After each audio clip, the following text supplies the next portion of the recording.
Assalamualaikum warahmatullahi wabarakatuh. Perkenalkan, nama saya Nanda Dwi Andriani, nomor absen 25 dari kelas 11 MIPA 2. Kali ini saya akan sedikit menjelaskan mengenai ginjal. Yang pertama, fungsi ginjal. 1. Menyaring darah. 2. Menyaring dan membuang racun. 3. Memantau dan mengendalikan keseimbangan air dalam tubuh. 4. Mengatur tekanan darah dan tingkat garam dalam darah. 5. Mengatur sel darah merah. 6. Mengatur keseimbangan asam basa atau pH darah. 7. Menjaga konsentrasi mineral dan elektrolit. 8. Menghasilkan bentuk aktif dari vitamin D. Selanjutnya, macam lapisan pada ginjal. 1. Kulit ginjal atau korteks renalis. Korteks ginjal umumnya dikelilingi oleh kapsul renal dan lapisan lemak yang berfungsi untuk melindungi struktur dalam dari kerusakan. 2. Medula renal. Jaringan ginjal yang halus yang terdiri dari lengkung Henle dan piramida renal, yaitu struktur kecil yang berisi nefron dan tubulus. Tubulus berfungsi mengangkut cairan yang masuk dan mengeluarkan urin dari ginjal. Ketiga, rongga ginjal atau pelvis renalis. Pelvis ginjal adalah ruang berbentuk corong dan terletak di bagian paling dalam dari renal. Bagian ini berfungsi sebagai jalur untuk cairan dalam perjalanan ke kandung kemih. Selanjutnya, bagian-bagian nefron. 1. Badan Malpighi, berfungsi sebagai tempat di mana terdapat alat penyaring darah. 2. Kapsula Bowman, berfungsi untuk mengumpulkan cairan hasil penyaringan atau glomerulus.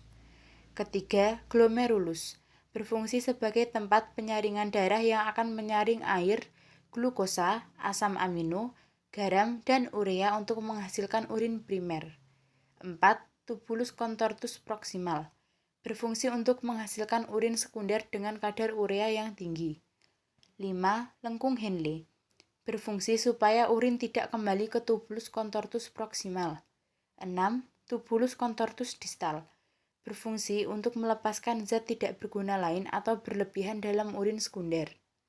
7. Tubulus collectivus, berfungsi mengumpulkan urin dari beberapa tubulus contortus proximal lalu dibawa ke pelvis.